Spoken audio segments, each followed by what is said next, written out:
And finally tonight, some good news. COVID vaccination rates are finally ticking back up thanks to some clever maneuvers by state governments. Farron Cousins joins me again to talk about this story. I love this story. I mean, it's kind of sad that places like New York and Maryland and Ohio and Oregon have to say we're putting $1 million lottery up so maybe you can come get a vaccine and save your life. It's kind of odd, but what's your take on this story? I think it's great because we have seen over the last month or so a decline in the number of people getting vaccinated. Yeah. We're actually seeing a little bit of a decline in people getting the second dose because they've heard horror stories from people about the second dose making you sick for a day.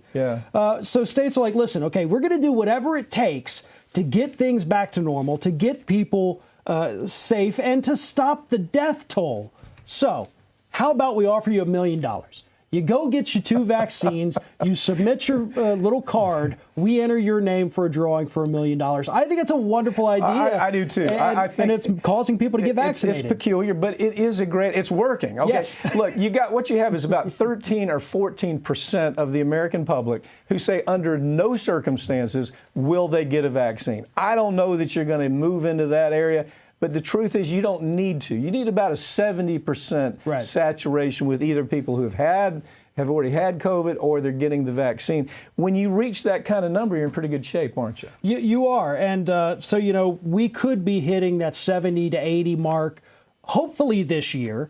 And other states, too. We've got 4 or 5 doing it right now. I think 10 other states are reaching out to these states saying, hey, give us the details on how to do this because we want to do it too.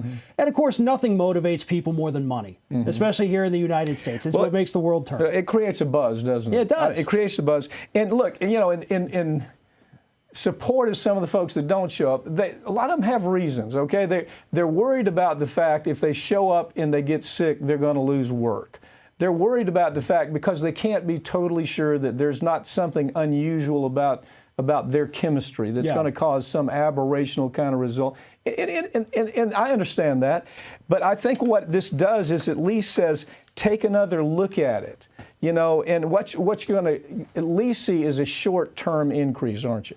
Yeah. And that short-term increase is important in people getting the vaccination. Well, and hopefully what you see, too, if you have a group of people that are hesitant and one of them gets it, it comes back and they see, hey, nothing happened. Okay, well, now maybe I'm more inclined to get it. So you do hope for the bandwagon effect a little bit.